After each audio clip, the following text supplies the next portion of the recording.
Hello students, मैं रूपाली हसनाले आज आप सभी को एनसीईआरटी संस्कृत कक्षा 8 रुचिरा भाग 3 के 13वें पाठ का अभ्यास कार्य समझाने जा रही हूँ।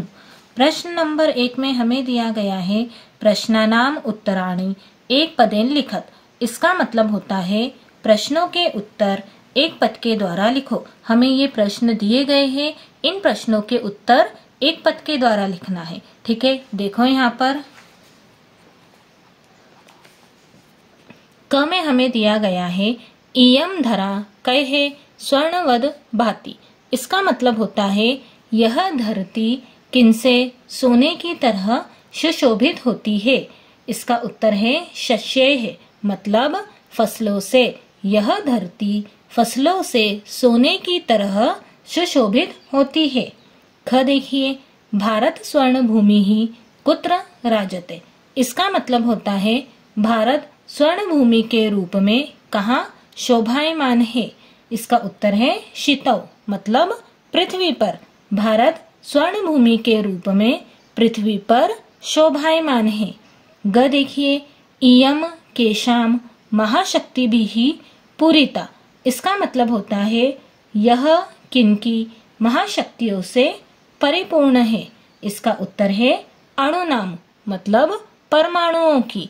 यह परमाणुओं की महाशक्तियों से परिपूर्ण है। घ देखिए, इयम भूः कस्मिन युतानाम अस्ति। मतलब यह भूमि किसमें लगे हुए लोगों की है। इसका उत्तर है प्रबंधे, मतलब प्रबंध कार्यों में। यह भूमि प्रबंध कार्यों में लगे हुए लोगों की है। अंग देखिए, अत्र किम सदैव सुपूर्णम अस्ति। मतलब यहाँ क्या हमेशा भरा हुआ रहता है। इसका उत्तर है खाद्यान्न भांडम, मतलब अन्न का भंडार। यहाँ अन्न का भंडार हमेशा भरा हुआ रहता है। आया समझ में आप लोगों को।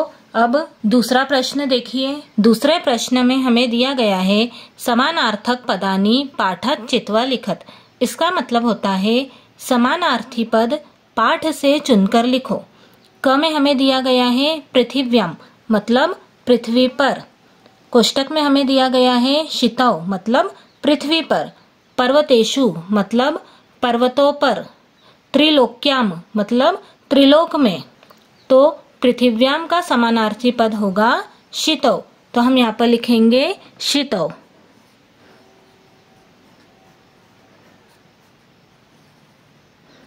ठीक है। ख देखिए, सुशोभते। इसका मतलब होता है सुशोभित होता है। कोष्ठक में हमें दिया गया है लिखते, मतलब लिखता है। भाति, मतलब सुशोभित होता है।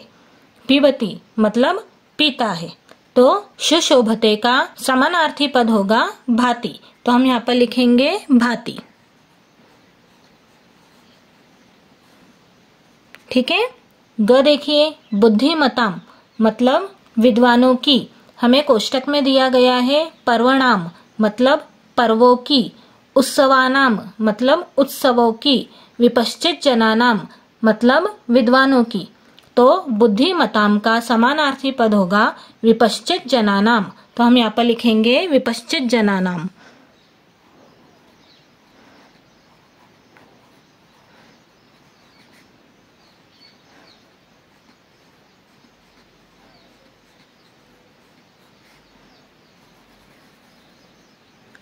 ठीक है। अब घ देखिए, मयूराणाम, मतलब मोरों की। कोष्ठक में हमें दिया गया है शिखिनाम, मतलब मोरों की। शुकानाम, मतलब तोतों की। पिकानाम, मतलब कोयलों की। तो मयूराणाम का समानार्थी पद बनेगा शिखिनाम, तो हम यहाँ पर लिखेंगे शिखिनाम।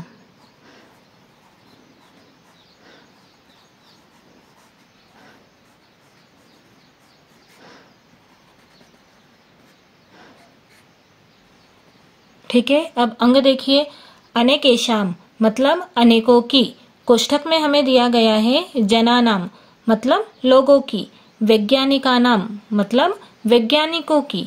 बहुनाम, मतलब अनेकों की। तो अनेकेशाम का समानार्थी पद बनेगा बहुनाम, तो हम यहाँ पर लिखेंगे बहुनाम।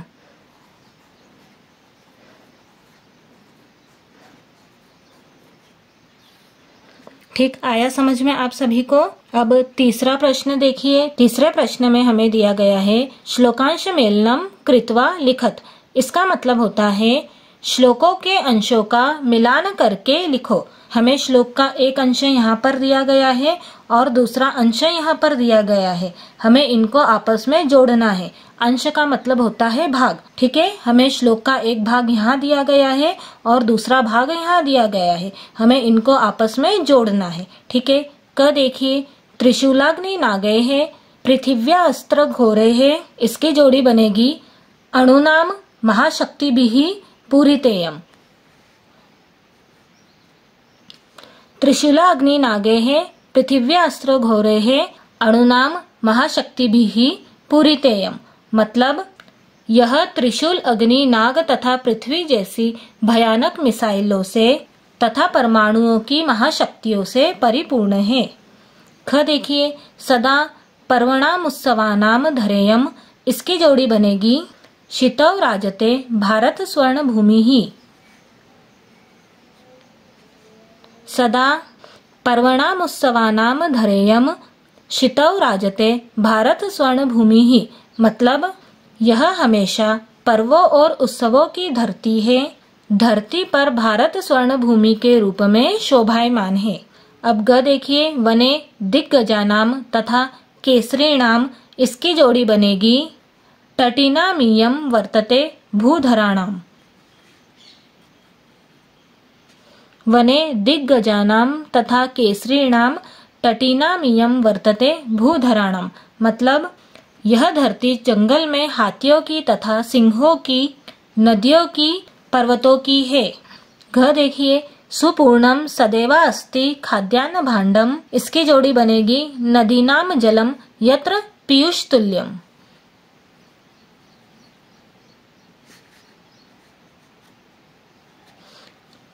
सुपूर्णम सदैवा अस्ति खाद्यान्न भांडम नदीनाम जलम यत्र पीयूष तुल्यम।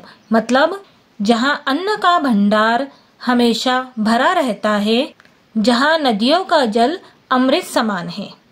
अब अंग देखिए इयम वीर भोग्या तथा कर्म सेव्या। इसकी जोड़ी बनेगी जगत वंदनिया च भूः देवगेया। इयम वीर भोग्या तथा कर्म सेव्या जगत वंदनिया च भूः देवगेया। मतलब यह वीरों के द्वारा भोगी जाने वाली तथा कर्मों के द्वारा सेवा की जाने वाली, संसार के द्वारा वंदनीय और देवताओं के द्वारा गाई जाने वाली भूमि है। ठीक आया समझ में आप सभी को। प्रश्न नंबर 3 में क्या करना था, हमें श्लोक का एक अंश यहाँ दिया गया था और दूसरा अंश यहाँ दिया गया था। हमें इनकी जोड़ी बनानी थी। ठीक है, अब चौथा प्रश्न देखिए। चौथे प्रश्न में हमें दिया गया है चित्रम दृष्टवा पाठात उपयुक्त पदानि गृहीत्वा वाक्य पूर्ति कुरुत। इसका मतलब होता है चित्र को देखकर पाठ से उपयुक्त पद को चुनकर वाक्य पूर्ति करो। क में हमें दिया गया है अस्मिन चित्रे एका रिक्तस्थान वहति। मतलब इस चित्र में एक बहती है। इस चित्र में क्या बहती है, आपको क्या बहते हुए दिख रही है? नदी बहते हुए दिख रही है। तो हम यहाँ पर लिखेंगे नदी। अस्मिन चित्रे एका नदी वहती। मतलब इस चित्र में एक नदी बहती है। ख देखिए नदी रिक्तस्थान निहसरती। मतलब नदी निकलती है। नदी कहाँ से निकलती है? पर्वतों से निकलती है। तो हम यहाँ पर लिखेंगे पर्वतात।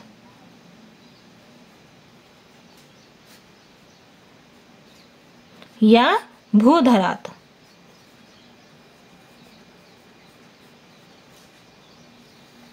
ठीक है, नदी पर्वतों से निकलती है।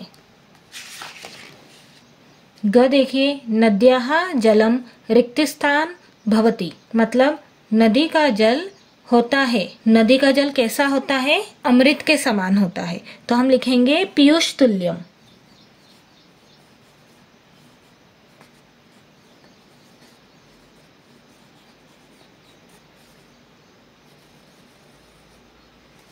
नद्याः जलम पीयूष तुल्यम भवति। मतलब नदी का जल अमृत समान होता है।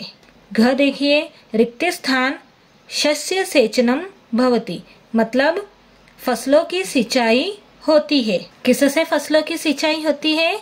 नदी के जल से होती है। तो हम यहाँ पर लिखेंगे नदी जलेन।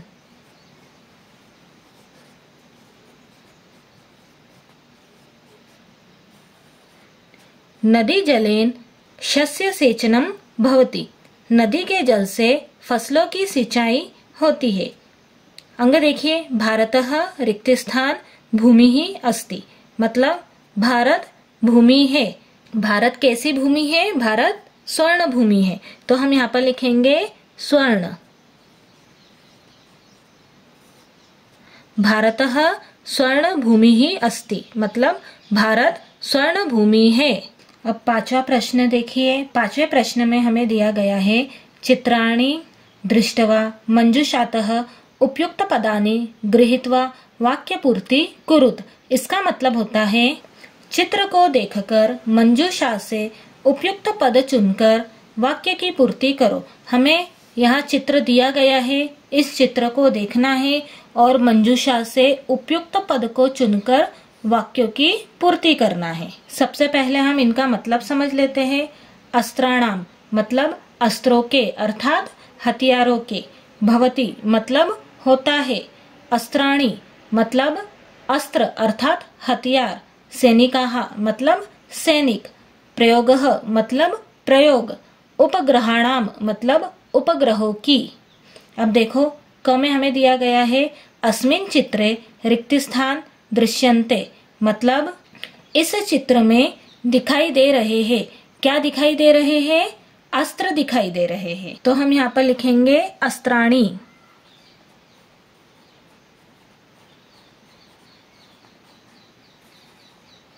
अस्मिन् चित्रे अस्त्राणि दृश्यन्ते, इस चित्र में अस्त्र अर्थात हथियार दिखाई दे रहे हैं। अब ख देखिए, एतेषां अस्त्राणां रिक्त स्थान युद्धे भवति, मतलब इन अस्त्रों का युद्ध में होता है। क्या होता है? प्रयोग होता है। तो हम लिखेंगे प्रयोगः।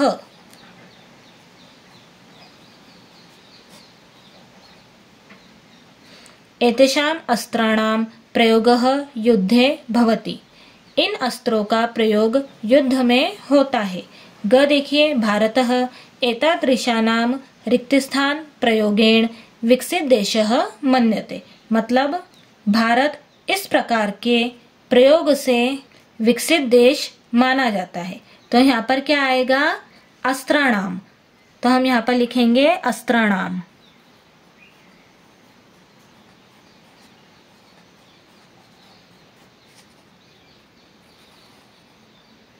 भारतः एतादृशानां अस्त्राणां प्रयोगेण विकसित देशः मन्यते, भारत इस प्रकार के अस्त्रों के अर्थात हथियारों के प्रयोग से विकसित देश माना जाता है। घ देखिए, अत्र परमाणु शक्ति प्रयोगः अपि रिक्त स्थान, यहाँ पर क्या आएगा? यहाँ पर आएगा भवति। तो हम लिखेंगे भवति। अत्र परमाणु शक्ति प्रयोगः अपि भवति, मतलब यहाँ परमाणु शक्ति प्रयोग भी होता है। अंग देखिए, आधुनिकैः अस्त्रैः रिक्त स्थान अस्मान् शत्रुभ्यः रक्षन्ति, मतलब आधुनिक अस्त्रों से हमारी शत्रुओं से रक्षा करते हैं। कौन रक्षा करते हैं? सैनिक रक्षा करते हैं। तो हम लिखेंगे सैनिकाः।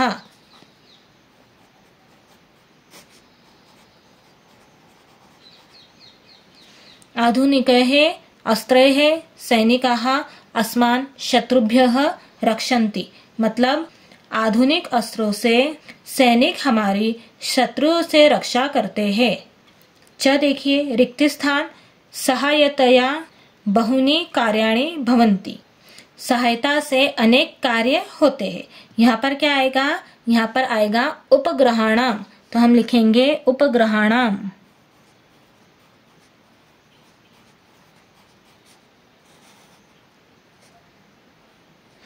उपग्रहाणां सहायतया बहुनी कार्याणि भवन्ति, मतलब उपग्रहों की सहायता से अनेक कार्य होते हैं।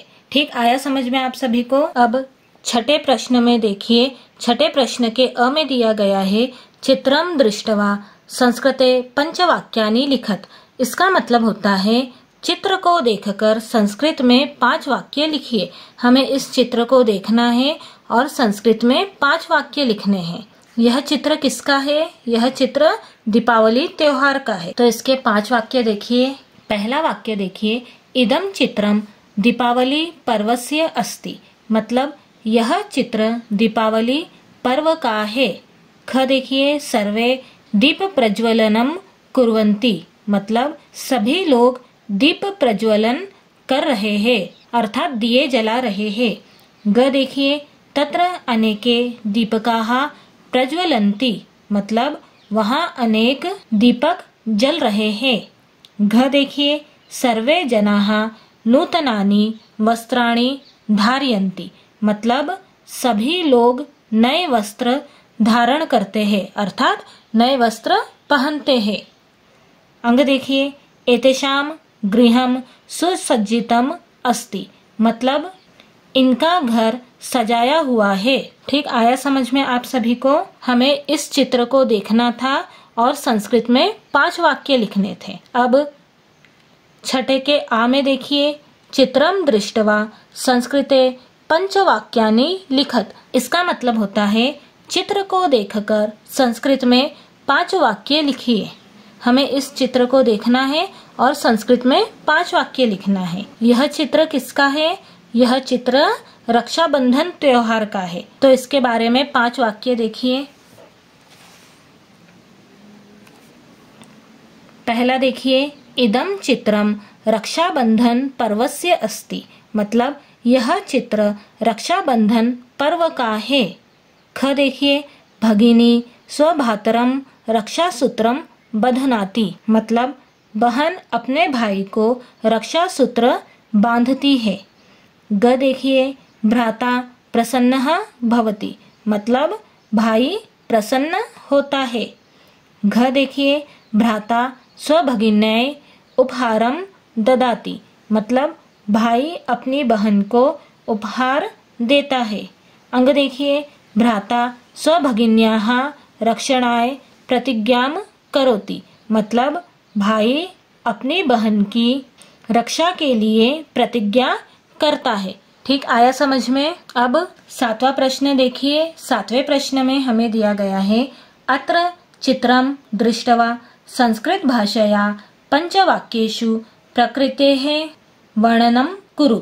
मतलब यहाँ चित्र को देखकर संस्कृत भाषा में 5 वाक्यों में प्रकृति का वर्णन करो। हमें इस चित्र को देखना है और संस्कृत भाषा में प्रकृति का वर्णन करना है। तो इसके बारे में 5 वाक्य देखिए। पहला वाक्य देखिए, इदम वनस्य दृश्यम अस्ति। मतलब यह जंगल का दृश्य है। ख देखिए, अत्र अनेके वन्य जीवाः सन्ति। मतलब यहाँ अनेक वन्य जीव है। ग देखिए, वने अनेके वृक्षाः सन्ति। मतलब जंगल में अनेक वृक्ष है। घ देखिए, वने एकः मृगः उपविष्टः अस्ति। मतलब जंगल में एक हिरण बैठा हुआ है। अंग देखिए, मयूरः इतस्ततः विचरति। मतलब मोर इधर उधर घूम रहा है। ठीक आया समझ में आप सभी को। हमें क्या करना था? हमें इस चित्र को देखना था और संस्कृत भाषा में प्रकृति का वर्णन करना था। इस प्रकार हमारा 13वें पाठ का अभ्यास कार्य समाप्त होता है। आप लोगों को इस पाठ में कुछ भी प्रॉब्लम हो तो आप मुझे कमेंट बॉक्स में कमेंट करके बता सकते हैं। Thank you.